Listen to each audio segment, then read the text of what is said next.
Halo guys, selamat datang di episode pertama dari podcast kami yang berjudul Jalinan Toleransi. Saya Putri Amalo. Dalam video kita kali ini kita akan membahas mengenai bagaimana kita merajut toleransi di tengah pluralisme agama untuk mencegah radikalisme agama yang terjadi di masyarakat menjemuk di Indonesia. Pertama-tama pasti kalian bertanya dong, apa itu pluralisme agama? Nah, di sini saya akan menjelaskan sedikit mengenai pluralisme agama. Pluralisme agama itu merupakan suatu paham yang mengakui dan menghargai adanya perbedaan-perbedaan agama dan kepercayaan di dalam masyarakat. Pluralisme agama juga dapat diartikan sebagai pertalian sejati dalam kebinekaan. Di sini pluralisme agama dapat diwujudkan dalam sikap saling menghargai, saling mengerti, memahami dan menghormati antar umat beragama guna tercapainya kerukunan dan persatuan NKRI.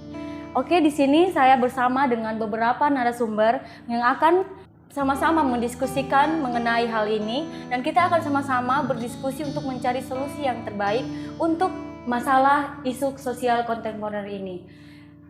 Oke, jadi teman-teman, sesuai dengan apa yang telah saya sampaikan tadi, seperti yang kita tahu sendiri bahwa di media sosial sekarang sering beredar postingan-postingan, bahkan video-video yang mengandung unsur penistaan agama. Jadi agama ini menjadi salah satu hal, bahkan satu-satunya hal yang sangat sensitif yang dapat menimbulkan terjadinya konflik dan perpecahan di tengah masyarakat. Nah, di sini saya berharap teman-teman mempunyai pendapat bagaimana kita mencegah ini dan apa sih fungsi atau gunanya kita menciptakan dan meningkatkan rasa toleransi yang tinggi. Nah, jadi menurut saya dalam beragama itu mempengaruhi perilaku individu dalam interaksi dengan umat beragama lainnya. Nah, orang yang sadar akan ajaran agamanya cenderung berperilaku sesuai dengan nilai-nilai seperti toleransi, empati, dan penghargaan terhadap keberagamannya. Jadi toleransi adalah sikap yang menghargai dan individu yang mengakui keberagaman dalam masyarakat. Ini melibatkan penghargaan terhadap perbedaan latar belakang, pandangan, dan kepercayaan orang lain. Jadi bagaimana menurut teman-teman yang lain? Oke, seperti yang dikatakan oleh teman kami Marse, itu benar. Bagaimana seseorang memiliki kesadaran akan adanya beragama. Nah, bagaimana juga individu memiliki sikap untuk tidak merendahkan agama lain. Karena kita tahu, setiap agama itu dianggap sangat baik setiap dengan agama. Oleh sebab itu, setiap individu tidak boleh terlalu percaya terhadap perkataan orang lain. Karena itu akan menimbulkan sebuah permasalahan, sehingga hilangnya toleransi terhadap individu tersebut. Baik, menurut pendapat saya, toleransi itu adalah sikap yang memungkinkan kita untuk menghargai perbedaan, menghormati orang lain, serta menjaga hubungan yang harmonis di tengah-tengah keberagaman. Jadi, nilai-nilai toleransi sehari-hari yaitu satu, tidak memaksa orang lain untuk berpindah keyakinan dan melakukan diskriminasi terutama pada agama minoritas. Nah, menurut aku, faktor yang mempengaruhi toleransi itu adalah menghindari atau memperlakukan yang tidak adil terhadap individu agama. Nah, di dalam toleransi agama melibatkan solidaritas dari kerjasama antara penganut agama yang berbeda dan melakukan kerjasama berkolaborasi, proyeksi sosial kemanusiaan dan serta menciptakan saling menguatkan toleransi. Lalu bagaimana dengan teman kami? Oke, menurut saya toleransi agama adalah kita sudah tahu. Sebenarnya bangsa kita ini sudah membentuk namanya Pancasila. Seakan-akan mereka tidak menuruti Pancasila ini. Akhirnya rasa toleransi ini adalah belum ada sampai saat ini. Tapi kita hari ini membahas tentang toleransi. Perlu adanya toleransi, kita bisa membangun dari bangsa berbagai bangsa, bahkan agama berbagai macam ini kita akan bisa membangun. Karena Nusantara Indonesia ini adalah banyak agama-agama yang tadi teman-teman sudah membahas.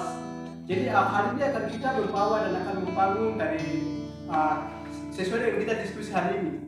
Oleh karena itu keniscayaan di bumi Nusantara Indonesia ini akan perlu ada namanya toleransi. Mungkin dari saya demikian, terima kasih. Oke, terima kasih buat teman-teman yang sudah menyampaikan pendapatnya.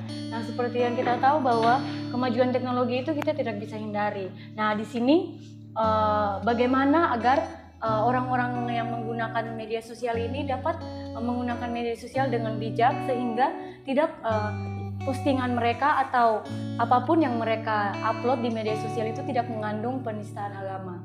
Nah, di sini saya akan memberikan satu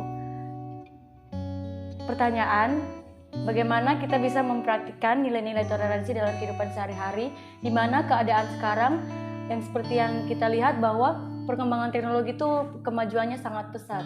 Nah, menurut teman-teman, bagaimana kita bisa mempraktikkan nilai-nilai toleransi dalam kehidupan kita sehari-hari, terutama dalam kehidupan beragama?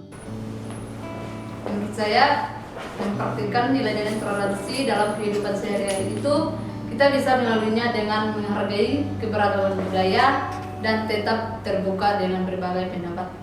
Toleransi tidak hanya berbagi atau berarti mengakui perbedaan, tetapi juga dengan saling menghargai, bekerja sama, dan menghadapi perbedaan tersebut.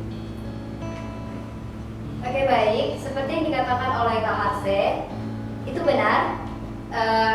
Bagaimana cara kita untuk mempraktikkan nilai-nilai toleransi dalam kehidupan sehari-hari, yaitu dengan cara kita menghormati, menghargai adanya setiap perbedaan. Nah, serta meningkatkan pemahaman tentang agama dan keyakinan agama lain. Juga membantu mereka dalam hal beragama, mengikuti dialog antar agama dan menghadiri acara keagamaan mereka. Dengan demikian, kita bisa mempraktikkan nilai-nilai toleransi yang berdampak positif terhadap mereka. Oke, jadi menurut saya itu nilai-nilai toleransi dalam kehidupan sehari-hari itu menghormati hak setiap individu, memiliki keyakinan, agama, dan gaya hidup yang berbeda. Jadi setiap individu itu tidak boleh memaksa pandangan atau nilai-nilai pribadi seseorang. Berpartisipasi dalam kegiatan lintas budaya dan mengikuti kegiatan atau acara menghadirkan orang-orang dari berbagai latar belakang. Nah, menurut saya, ya, benar tadi yang dibilang oleh teman-teman yang lain, bahwa agama itu butuh solidaritas, saling menghargai keberagaman, perlakuan orang terhadap keyakinan yang berbeda, saling mendorong toleransi antara agama lain, membutuhkan komitmen dan upaya dari semua pihak, contohnya dalam pihak masyarakat beragama dan hidup berdampingan dengan damai. Oke, baik, saya akan menanggapi sedikit terkait dengan apa yang teman-teman yang membahas ini. Karena kita sudah tahu, sebelumnya kami sudah jelaskan tentang toleransi, agama-agama ini akan membangun bangsa ini akan lebih menjadi baik. Namun hal ini adalah kita tidak pernah memperhatikan. Jadi Bapak Ibu, kita harus perlu memperhatikan hal ini. Kenapa? Karena bangsa kita itu semakin maju atau tidaknya itu akan menentukan dari anak muda. Karena orang-orang yang terdahulu, mereka itu perlu memperhatikan tentang namanya toleransi. Meskipun mereka itu sudah belajar tentang toleransi, tapi hal ini kita membahas tentang toleransi dan kita akan lebih itu membangun buat bangsa kita. Tidak hanya bangsa, tapi agama ini akan membawa dampak yang baik, positif seperti teman-teman yang tadi sudah menjelaskan. Akan generasi-generasi yang akan datang dan generasi milenial ini akan menjadi lebih membangun, menghargai agama satu dengan yang lain dan agama sesama supaya namanya keniscayaan agama ke Indonesia dan Nusantara ini akan menjadi lebih baik. Mungkin dari saya demikian. Oke guys, terima kasih untuk pendapat yang sudah kalian sampaikan. Pendapat yang sudah kalian sampaikan itu sangat tepat, di mana kita tahu sendiri bahwa Indonesia ini memiliki keberagaman agama. Dari sini harus setiap masyarakat itu harus mempunyai nilai toleransi yang tinggi. Oke, kita sudah sampai pada akhir dari video ini. Nah, di akhir video ini saya akan memaparkan beberapa solusi atas masalah atau solusi untuk isu sosial kontemporer, khususnya dalam hal ini agama yang sedang terjadi saat ini. Dimana agama itu kan menjadi hal yang sangat sensitif nih di tengah-tengah masyarakat. Seperti yang tadi teman-teman bilang, itu sangat benar bahwa kita harus membangun rasa toleransi, di mana kita harus menghargai dong adanya perbedaan. Karena dengan adanya perbedaan itu mampu menyatukan dari yang berbeda itu menjadi satu kesatuan. Nah, di sini pesan moral yang akan saya sampaikan yaitu yang pertama, kesadaran moral dalam beragama. Jadi kesadaran ini dapat berupa pengetahuan, pemahaman, dan tanggung jawab atas tindakan yang dilakukan individu dan masyarakat untuk menjaga nilai-nilai norma yang ada dalam agama. Yang kedua, untuk meningkatkan kesadaran dan pemahaman tentang agama-agama lain. Itu dapat dilakukan melalui pendidikan agama yang komprehensif dan inklusif. Nah, yang ketiga, kita dapat meningkatkan dialog dan kerjasama antar agama seperti yang tadi sudah disampaikan oleh teman-teman. Itu juga dapat sangat membantu untuk meningkatkan rasa toleransi dan kesadaran tentang keberagaman agama. Nah, di tengah-tengah perkembangan teknologi yang sangat maju ini, saya mengajak kita semua untuk tetap bijak dalam menggunakan teknologi dan media sosial. Mari kita tetap menjaga kerukunan dan kesatuan NKRI dengan tidak menulis atau mengunggah postingan yang mengandung ujaran terhadap agama atau penistaan terhadap agama lain. Sekian dan terima kasih dari kami. Terima kasih sudah menyaksikan podcast kami.